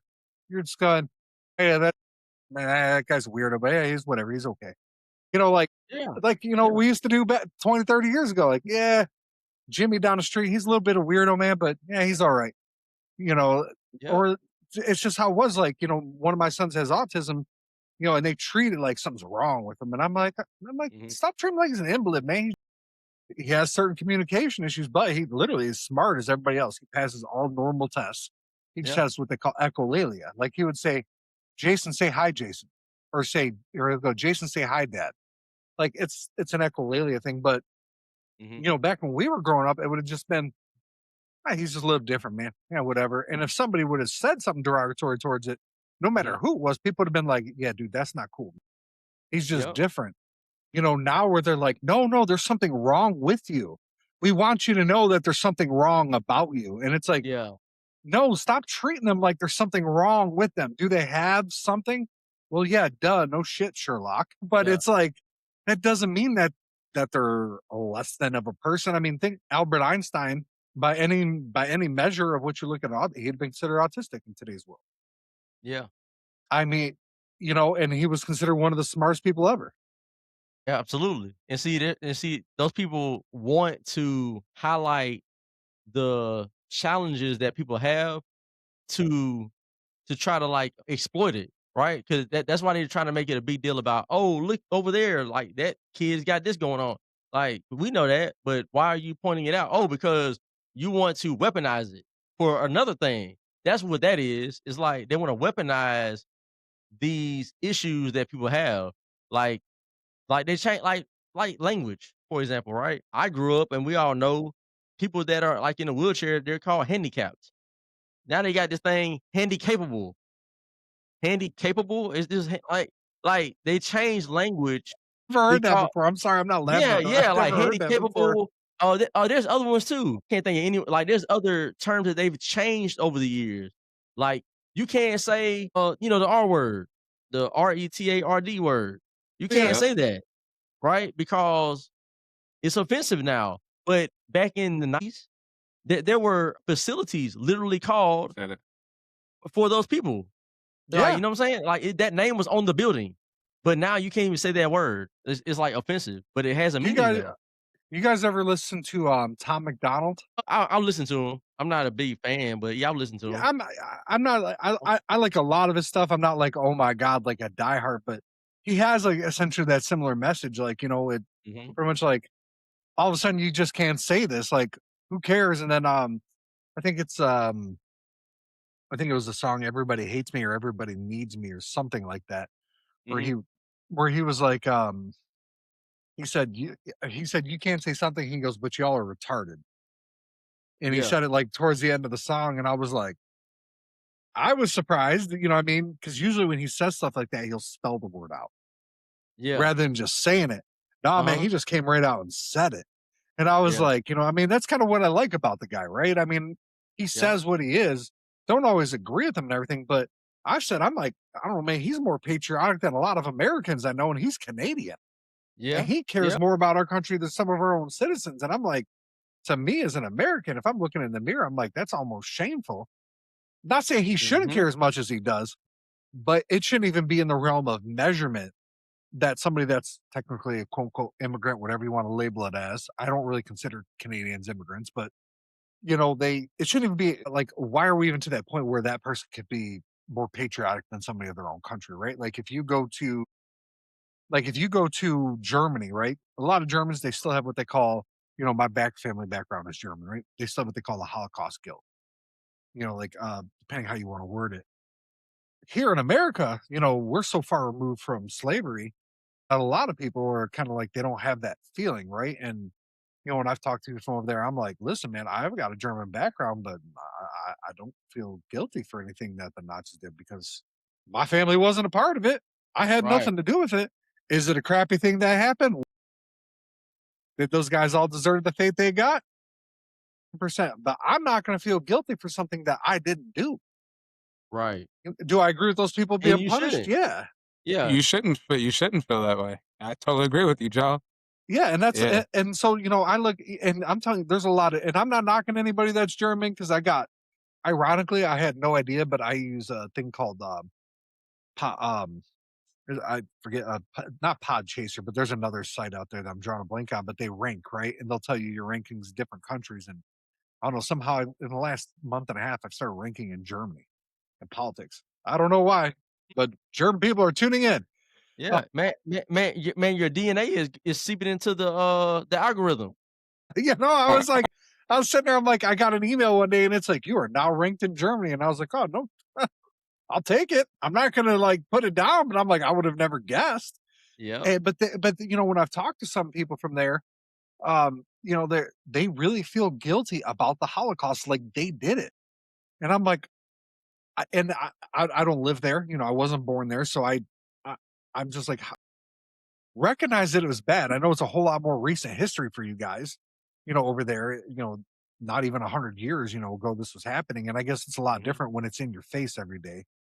But how do you feel so guilty? You carry that weight around with you that you feel guilty about it to where you let what's going on happening there right now because you're so afraid to be like, hey, you don't fit into my society. Like, so like the refugee crisis they're happening, right? There's a lot of people that are Muslim there that are saying and I'm not saying people that are calm immigrants. I'm talking these people that are in a lot of these riots there that are going, we're here to take over the West. You know, you should be dying, this, that, the other thing. And and some of these people, they're openly saying it. You know, it's not like this hodgepodge pull from the sky theory. No, it's actual, like they'll go on camera and be like, everybody in the West should die. Well, then why the hell are you in their country, man? If it's so great, you know, like, I don't Yeah, care where you live or what your religion is, man, but don't come to my, you know, it's like if you go in someone's home, you don't disrespect them. If that's you go right. into someone's house and their rule is you take the shoes off, you take the shoes off, Mhm. you're in their house, Yeah, what's the you what's know, the and what's the saying? When in Rome, you do as Romans do. right. And you got, well, there's Germans over there now. They've got tons of videos on Instagram where they're rallying and they're going, get them out, get them out. People are like, oh, look, the Nazis are back. And I'm like, no, man, they're not saying get everybody out. They're saying get everybody out that says they hate us and that they want to kill us. That's what they're saying. They're, you know, and it just astonishes me that somebody can openly say, I hate you and I think you should die. And people go, well, there's nothing wrong with that. They're an immigrant. You shouldn't be able to challenge that. Yeah, You know that they would kill you just as quick too, right? that's right. That's right, it sure will. You know what? You were talking about the Germans having, like, that guilt, Holocaust guilt, Yeah. and Mhm. really, I think it's the same thing that the same reason why many Americans have, like, this guilt about slavery, and although we don't have any connection to it other than learning about it in history like everybody else. Like, it's been taught, like, from a young age, you're taught about slavery, you're talking about certain ways that slaves were killed and how they were brought over on the ships and all that. They don't tell you about the tribes over there in Africa that were kidnapping other Africans and enslaving them and then selling them to the Arabs, and then the Arabs were selling them to the white man. They don't tell you all that. They skip that part and then they just jump to, "Oh, the white man went over there and took the sl." That's not how that happened. Um but they teach you this history and they lie to you a lot, and it creates this emotional connection to something that you never experienced. Same thing with the Germans, I'm sure. They've been taught Yeah. since a young age about how horrendous it was and how their ancestors did this and did that to these people and these kids and these women, and now they have an emotional connection to it, although they never experienced it, although they never even Yeah. saw it. You know, like that's what it's just it's brainwashing. Like, that's the only reason why those people would have the guilt.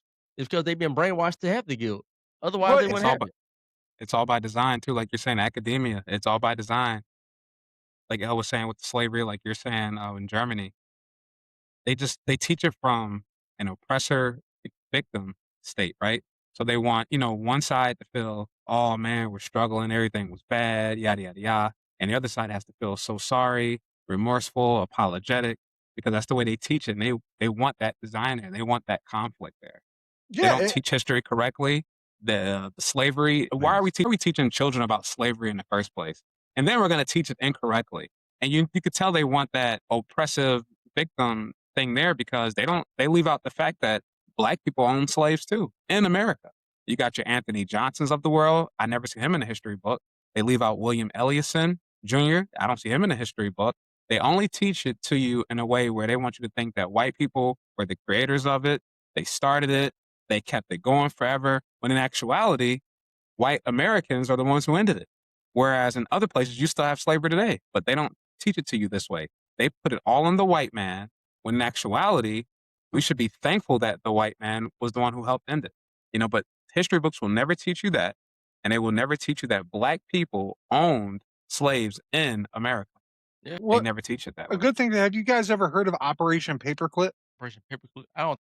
So it's, and this is what kills me, and I'm not trying to make it like a Democrat versus Republican thing, but it was done by Democrats. Democrats in the 40s were obviously a lot different than Democrats now. But There were some differences, but there's a lot of similarities. yeah, no, Yeah. but what they did is after, like, towards the end of the war, the United States kidnapped / took, probably these guys ran voluntarily, Nazi scientists. Mhm. And yeah, I'm sure you've Warner von Braun. So he's the guy who helped put America, into space, built the rockets. Well, he was the Nazi scientist who designed and built the V2 rocket. How did he do that? With Jewish slave labor. Where did those slaves go after they couldn't do anything? They went to a camp to die. Nobody in America knew that's who he was until after he died, when the government declassified it in the 80s. And this is where I go, I'm like, if people on the left want to go, oh, not well, Democrats brought a lot of Nazis over here and gave them a free pass because they were willing to help America. So if you truly cared about genocide and things like that, you would look and know that your own country excused guys that committed mass atrocities. But the reason why they did it is those guys gave us the edge over the Soviet Union. That's literally what it was all about. It wasn't because any other reason except for we seen the Soviets as a threat, which they were. And we knew these guys had the keys to beat them. The only reason that they weren't able to beat them is because they decided to try to fight the whole planet. They had focused on the Russians, they might have made progress. And they don't teach in history that the West, they love, oh, Hitler was so bad. But the West tolerated Hitler because they viewed him for a while as a buffer between the Bolsheviks / communists and the democratic West. They were kind of like, yeah, let's let him do his thing. As long as he doesn't come too far our way, no harm, no foul. If they truly cared about that rhetoric, long before he rearmed Germany, they could have done something about it, but they chose to go, well, we're going to let it happen. And I learned something. I can't think of the guy's name right now, but he was one of Hitler's closest allies. And I learned about this on, I forgot where it was.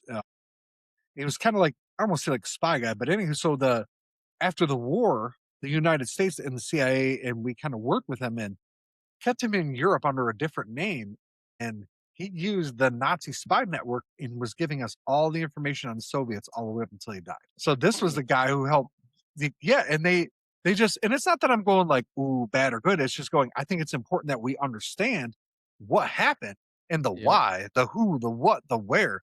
Whether you agree with it, you don't agree with it, you need to know. Like, Henry Ford, right? I'm from Detroit, right? Okay, car guy. One thing they never taught me growing up is Henry Ford actually wrote an anti-Semitic book, published it, and issued it to all of his employees. Mhm. He issued it like it was the company magazine, like saying how bad Jews were. And they didn't teach that to me in school. Mhm. They kind of taught that he actually wanted to build war factories for Hitler. FDR used the Yeah. Defense Act to stop him. Yeah. And I'm like, That's where I I thought you were don't, about to go when you brought out Henry Ford. I thought you were gonna bring that up. Yep. yeah, and and I'm not saying bad, good, whatever. I mean, because Henry Ford did. I mean, he really put America on the map with an industrial base. I mean, he really made it so we could mass produce. Yeah. He made it practical, but it's not as cut and dry as they like. When you turn on the History Channel, they try to portray it as America came in, the knight in shining armor, and And then afterwards we were the beacon of light around the world. Well, I mean, we are, right? And I still think we are. There's no doubt about that to me. But it wasn't like it was this shiny beacon that never had a smudge on it ever before. And I Mhm, think, to deny it, we're doomed to repeat things, right? If we don't know the truth, we're going to repeat it, and look at, I mean, nation building, right? We go in, we destroy a country, and surprise, surprise, that country can't fix itself because they didn't want to from the get go. Like Vietnam, we went there and tried to be like, well, we know what's good for you. Well, that didn't work out well for us. And I'm not knocking any soldier who died in there because I'm very pro military, right? But we thought that we knew better for them, or we knew, hey, this is how we're going to stop this. Then mhm, you look at, to me, like I look at Syria, the Syrians rose up. I'm sure there's other influences, we all don't know about, but the Syrian people put their own blood on the line for their country. The majority of them went out. It was a majority Syrians, outside influences for sure. But to me, as a country, if we get foreign aid or even anybody, if you ain't willing to stand up for yourself, I sure as fuck I shouldn't be going out there fighting for yeah. you. That's And that's my thing about the whole Palestine thing. Like, oh, those people over man, there, they outnumber Hamas by millions, and yet Hamas, that small little group of people run this make them people do whatever they want them to do. Like, yeah, but yet we're supposed to be over there, like, pro-Palestine? Like, why exactly? Why are we yeah, worried about Palestine when they don't worry about themselves? right. I mean, with that whole war, I'm like, Israel responded the way anybody with half a brain cell would have, right? After Yeah. October 7th. All liberals who act like, oh, I wouldn't. I'm like, let me come into your house in front of you, do something like that to your daughter or your wife while you're watching. And I guarantee you're not going to be like, well, it's okay. No, you're gonna respond the same exact way. But where I go is I'm like, okay, you look at Palestine now, man, it's just rubble. Mhm, Okay, at some point you got to go home. Okay, you proved your point. You killed by 50, 100 times more than suffered on what they did. And I'm not trying to be like apples to oranges or, eye for an eye. mhm, But at this point, all you're doing is you're just bombing rubble. You're the kids who might have been anti Hamas. Well, now all they see is you killing their mom and dad. And the only thing that this 6, 7 year old's going to know is I already had nothing. And this bomb fell out of the sky and killed my parents. And it came from there. And then they're going to have Hamas sitting there in their ear going, well, yeah, it's those bad Jewish people over there that did it, or it's this bad person that did it. Because, like where I think the West has differed from a lot of other countries are is okay, hey, you fight your fight, you go home, you call it a day. They're not calling it a day. And it's like, what are they gaining by keep bombing these people? They have nothing left. I mean, most of them yeah. don't even have Well water. what the thing is, you gotta eradicate Hamas. They have to be Yeah. eradicated. Like, there's no with them, there's no, "Oh, we're gonna, call it a day and we'll come back, next week, next year, 5 years from now." You can't do that because as long as they're still alive and well, their whole mission, like you're talking about, their whole mission is to destroy the West and destroy Israel, and they're gonna raise the next generations to have that same belief system. So as long as you have Hamas and that ideology that they believe in alive and well, it's gonna continue. Like, you'll keep having Israel respond that way. If Hamas wasn't there doing that, Israel they wouldn't respond that way. They wouldn't have a reason to. Yeah. I But mean, you got Hamas and you got, whatever these other groups out there, Hezbollah and all this type of stuff. Like, those groups, like, you don't have Israel with these, like, extreme groups that go and just, like, attack places. Like, does that even exist? Is there any group that Israel has that's a, like, extremist group that literally attacks other nations? Does that even exist? Like, are y'all not aware like of that? that. Not the no, me I'm not neither. aware of that, right? So, but yet you have these groups in Palestine, Iran, Syria, Yemen, Jordan. Like, you have these countries have extremist groups that hate Israel, and then they not only do they hate them, but they act on the hate. Yes. I can't. I mean, if Israel wants to blow them off the map, I got nothing to say about it, because if those countries will allow those groups to run things, then you're complicit in the madness. in the chaos. You're complicit in it. You should Yeah, not have that in your country. Like, that's like I think if you're in America and you're in like a bad neighborhood or whatever, and there's like a drug dealer moves on the block and he just sets up shop. He's got like 2, 3 houses. We call them trap houses. He's selling his drugs. He's got his empire going, got everything rolling, got the junkies rolling through, getting their drugs, and then you got shootings happening all the time. Whose responsibility is it to clean that up? Is it the state that they live in? Is it the United States president? Is it his problem? Or is it the people who live in the neighborhood's problem? Should they be the ones that are saying, you know what? We're not gonna be allowing this. We're gonna come together, figure out a way to get that guy locked up, get him out of here. Otherwise, guess what's gonna happen? He's just gonna keep expanding his empire across the whole neighborhood till the whole neighborhood is rotten. That's how it works. yes. When you live somewhere, you need to deal with the issues that's there. You can't push it off to somebody else and say, "Oh, it's their problem." No, it's your problem. You need to deal You with ain't it. lying. Sure. Yeah, you need to deal with it. So, like, I can't get upset with Israel because what other countries are doing to Israel, Israel isn't doing. They don't have any groups that do that. These other countries do though. So, if Israel wants to bomb them off the map and what so-called genocide them, like, they didn't start it. The other people started it. So, like, I mean, if you hey, don't start nothing, won't be nothing. No, I mean Yeah, you're not wrong. 100%. As we get towards the end here, I'll say this. I think I did a show with a guy who's a former CIA counterterrorism analyst. And ironically, the group that he was designated to study was ISIS. But it was before ISIS was even like, I mean, they were just kind of like an off the wall, like no, I mean, it was kind of like your local lollipop shop. That's how they were thought of, right? And, it was just him and a couple people in a room that kind of figured all that out. But then when ISIS took, kind of became who they were, he became obviously somebody that was in demand inside of the CIA and around the world. But like what he said is a lot of those terrorist things that go on in the Middle East are funneled through Iran. And so I'm wondering if you'll see a drop off in some of this extremism if the current Iranian regime falls, which it seems like Mm, it's going to. There's a lot of, Iranian exiles that say it's going to happen, but I mean, who knows? I mean, it's the world looks one way one day, and then the next day you're like, oh, it didn't happen. And I thought, to be honest with you, I thought that they would have already fallen, but they mhm, haven't. But I think that if that does happen, you're going to see a lot of that go away because this guy, he just told me, he goes, listen, when I was there, ISIS, some of Al Qaeda, like a lot of this money for a while for Al Qaeda, it was Osama bin Laden, right? Because he was a very wealthy well, not a billionaire, but he was wealthy. mhm, And then, now you got Iran that, they prop up Hamas, Hezbollah, ISIS, like, okay, so that goes away. What happens in that region? Because that region used to be a lot more, they've always been very conservative, obviously, because, Islam's a very conservative religion. I mean, it does not, unlike Christianity, it does not allow very much room for interpretation. mhm. It's pretty Right. concrete, and kudos to them for being able to maintain it. But I think once that goes away, we might see a different Middle East. Obviously, there's always still going to, they've been fighting for thousands of years. That one, but I think you might see a little bit more of a decline in the craziness coming out of there. So I Yeah, know it that's it why a it lot it of may it may Iranian stabilize. exiles want it. Yeah.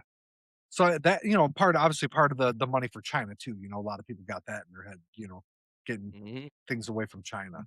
So I mean, we got that coming. It might happen. It might not. I'm hoping that it does.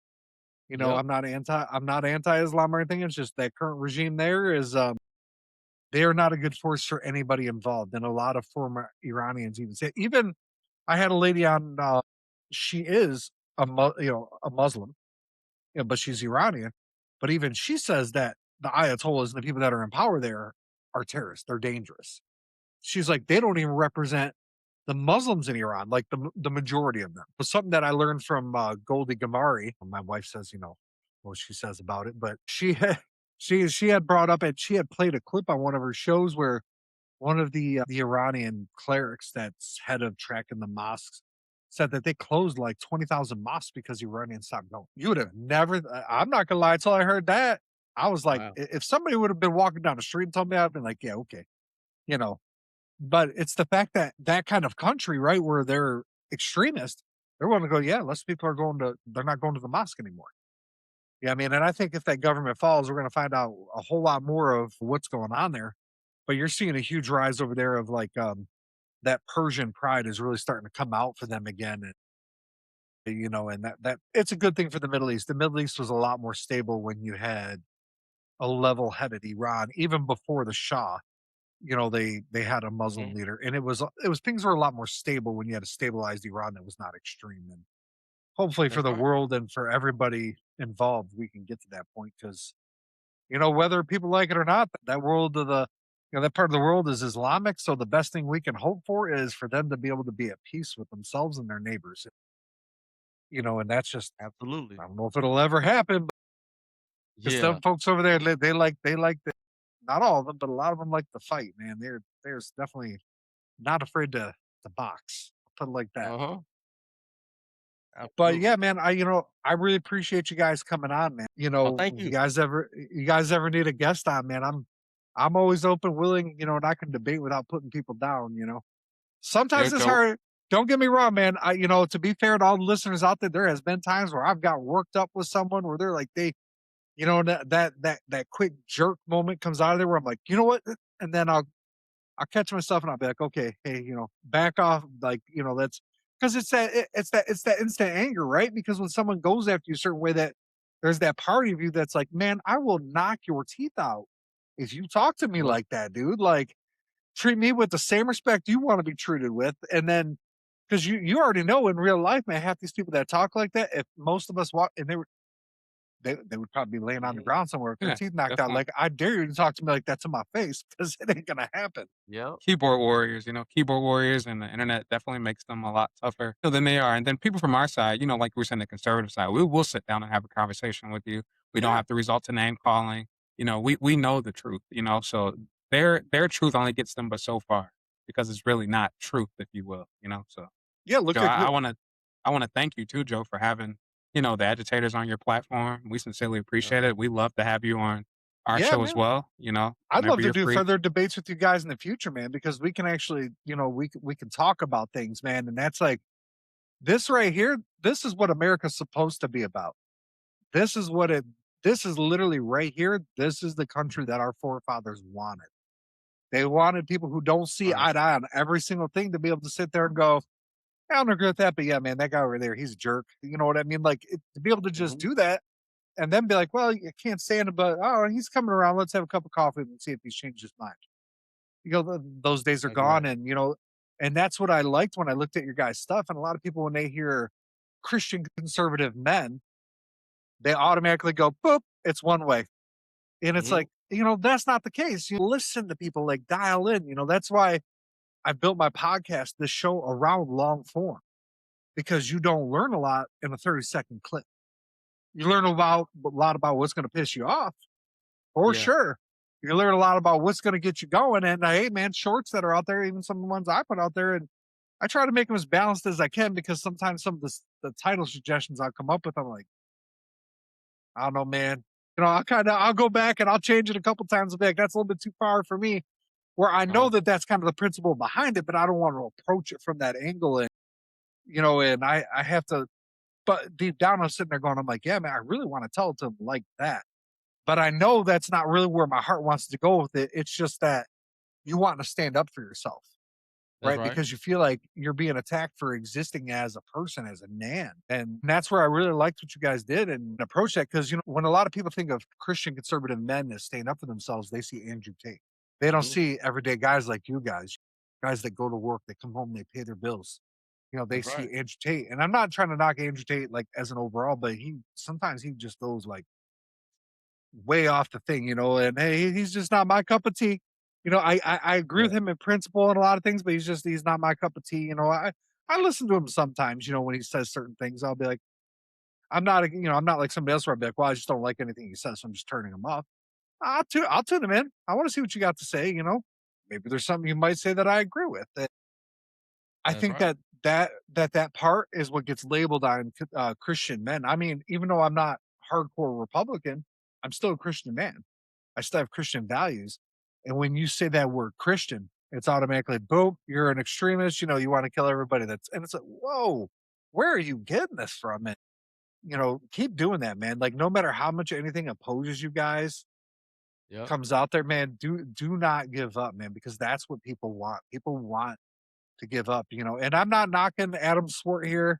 Adam, if you listen to this show, he's the CEO of Crowds on Demand. I'm not knocking you, dude.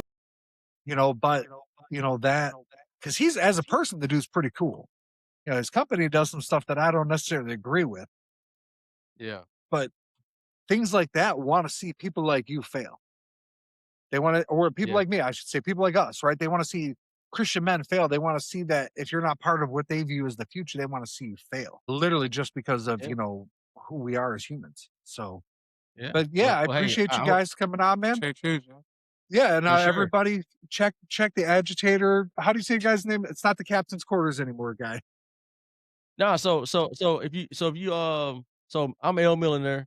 I host the Captain's Quarter show where I covered news, politics, hot topics, mainly Montgomery, mainly Alabama. But with my bro, Jason Isaiah, we are the Agitators, and we have a page on Facebook called the Agitators. So it's a growing platform. We do a mixture of long form conversations, and we do like reaction videos, and so it'll give people a little bit of different ways of watching.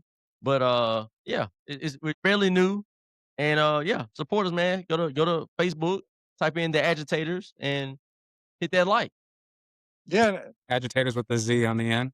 And There I you go. shared their stuff on my Facebook too, and guys, when this comes out, obviously, I'm gonna promote it and stuff too, like, man, it's just more of this stuff needs to be out there. We sincerely thank you. Absolutely, Like man. El We said, appreciate you. we have Yeah, this program, we have our platform. Like El said, we're doing live reactions, interviewing guests. We have this reevaluation thing that we want to do, just the way history was taught. If it was taught incorrectly, we want to go back and look at things and elaborate on that more. So we have a few segments that's coming our way, coming through. So again, Joe, we just want awesome, to man. thank you. Love your Appreciate it. platform. Love what you're doing. Middle ground mic, that's awesome. And wish you nothing but the world and plenty of success to you and your Same journey. for you guys, man. All right, thanks everybody. Appreciate, and I hope everybody has a good night. Take care.